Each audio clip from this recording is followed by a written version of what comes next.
এক আল্লাহওয়ালা বর্ণনা করেন, একবার আমি মিশরে বিখ্যাত বুজুর্গ হযরত শায়েখ আবুল ফজল ইবনে জাওহারির সাথে সাক্ষাতের উদ্দেশ্যে মিশরের পথে যাত্রা করলাম। দীর্ঘ সফরের পর আমি জুম্মার দিন মিশর নগরীতে গিয়ে উপস্থিত হলাম। সেই দিন শায়েখ আবুল ফজল ওয়াজ করছিলেন। আমিও সেই ওয়াজ মাহফিলে শ্রোতাদের সাথে বসে গেলাম। আমি দেখতে পেলাম হযরত শায়েখের চেহারা সুরতে একজন সুদর্শন পুরুষ। সেই সাথে তিনি উজ্জ্বল বর্ণের দামি দামি পোশাক পরিধান করে বেশ আরামের সাথে ওয়াজ করছেন। আমিও সেই ওয়াজ মাহফিলে শ্রোতাদের সাথে বসে গেলাম। আমি মনে মনে বললাম, এই সেই ইবনে জাওহারি যার বুজুর্গি ও পরহেজগারির সুখ্যাতি দেশে বিদেশে মানুষের মুখে মুখে ঘুরে ফিরছে, অথচ তাকে দেখে মনে হচ্ছে তিনি একজন আরামপ্রিয় ও বিলাসী ব্যক্তি। আমি মনে মনে এই কথা ভেবে বড় আশ্চর্য হলাম যে এমন একজন বিলাসী ব্যক্তিকে মানুষ কেমন করে একজন বুজুর্গ হিসেবে মেনে নিল। এই সব কথা ভাবতে ভাবতে আমি ওই বুজুর্গের প্রতি বীতশ্রদ্ধা হয়ে মাহফিল থেকে চলে আসলাম। আমি মিশরের গলিপথে ঘুরে ফিরছিলাম। হঠাৎ দেখতে পেলাম একটি মহিলা নিজের দুর্ভাগ্যের কথা বলে বলে বিলাপ করে ফিরছে। মহিলার এই অবস্থা দেখে তার প্রতি আমার করুণা হলো। আমি তার কাছে গিয়ে তাকে বললাম, হে রমণী, তোমার কি হয়েছে? আমার কাছে সব খুলে বলো। সে আমার দিকে তাকিয়ে কিছুক্ষণ নীরব থাকার পর বলল, আমি একজন পর্দাসীন মহিলা। আল্লাহ পাক আমাকে একটিমাত্র কন্যা সন্তান দান করেছেন। আমি বহু কষ্ট করে তাকে পর্দার ভিতর রেখে লাভ করেছি। পরে বড় হওয়ার পর একজন পরহেজগার মুসলমান যুবকের সাথে তার বিবাহ সম্পন্ন করেছি। আজ তার রুখসাতির দিন, কিন্তু আমার এমনই দুর্ভাগ্য যে আজই তাকে জিনে আসর করেছে। এই কঠিন বিপদে আমি কি করব? কি করা উচিত আমার? কে আমাকে এই বিপদ থেকে উদ্ধার করবে? ইত্যাদি কঠিন দুর্ভাবনায় আমি চতুর্দিকে অন্ধকার দেখছি। মহিলার দুঃখের কাহিনী শুনে আমার মনে বেদনার উদ্বেগ হলো। আমি তাকে সান্ত্বনা দিয়ে বললাম, হে পূর্ণবর্তী রমণী, তুমি আর চিন্তা করো না। আমি তোমার মেয়ের চিকিৎসার দায়িত্ব গ্রহণ করলাম। ইনশাআল্লাহ আমি পবিত্র কোরআনের আয়াতের বরকতে তোমার মেয়ের চিকিৎসা করব। আমার কথা শুনে মহিলার পেরেশানি দূর হয়ে গেল। তারপর সে আগে আগে চলল এবং আমি তার পিছে পিছে চললাম। কিছুক্ষণের মধ্যেই সে আমাকে একটি সুরম্য প্রসাদে নিয়ে গেল।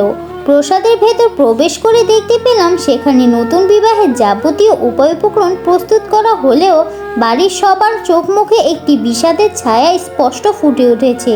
মহিলা আমাকে এক জায়গায় বসিয়ে ভিতরে চলে গেল। কিছুক্ষণ পর সে ভিতর থেকে একটি অত্যন্ত সুন্দরী যুবতী মেয়ে নিয়ে আসলো।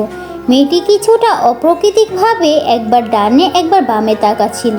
সে কাছে আসলে আমি পবিত্র কোরআনের 10টি আয়াত 7টি আয়াতে পাঠ করে তার উপর দম করলাম। তারপর তার উপর আক্রমণকারী জিনটি স্পষ্ট ভাষায় আমার সাথে কথা বলতে লাগলো, যা উপস্থিতি সবাই শুনতে পেয়েছিল। জিনটি বলল, হে শায়েখ আবু বকর, তুমি 7 রেওয়ায়েতে কোরআন শরীফ তেলাওয়াত করে গর্ব করো না। আমরা এমন 70 প্রকার জিন যারা হযরত আলীর হাতে ইসলাম গ্রহণ করেছি। আজ আমরা শায়েখ সালেহ আবুল ফজল ইবনে জাওহারির পিছনে জুম্মার নামাজ আদায় করতে এসেছিলাম। যেই শায়েখের ব্যাপারে ইতিমধ্যে তুমি মনে মনে অশ্রদ্ধা পোষণ করতে শুরু করেছো।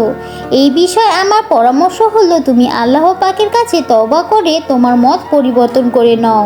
যাই হোক, যখন আমরা নামাজ আদায়ের উদ্দেশ্যে এই পথে যাচ্ছিলাম তখন এই মেয়েটি আমাদের ওপর নাপাকি নিক্ষেপ করে। আমাদের দলের মধ্যে শুধু আমার গায়ে ওই নাপাকি নিক্ষেপ হয়ে আমার কাপড় নাপাক হয়ে যায়। ফলে আজ আমি হযরত শায়েখ সালেহ আবুল ফজল ইবনে জাওহারির পিছনে নামাজ আদায় করা থেকে বঞ্চিত হলাম। এই কারণে আমি ক্ষিপ্ত হয়ে এই মেয়েটির ওপর আসর করেছি। আল্লাহওয়ালা বলেন, আমি জিনকে লক্ষ্য করে বললাম, হে আল্লাহর বান্দা, আজ তুমি যে শায়েখের পিছনে নামাজ পড়তে এসেছিলে সেই শায়েখের ইজ্জতের দোহাই দিয়ে তোমাকে বলছি, তুমি তার ওপর থেকে সরে যাও। আমার অনুরোধে সে মেয়েটিকে ত্যাগ করে চলে গেলে সাথে সাথে সে স্বাভাবিক অবস্থায় ফিরে আসলো এবং আমাকে সামনে দেখে লজ্জায় মুখে পর্দা টেনে দিল। এতক্ষণ তার ওপর দিয়ে কী অবস্থা হয়েছিল সে কিছুই বলতে পারল না।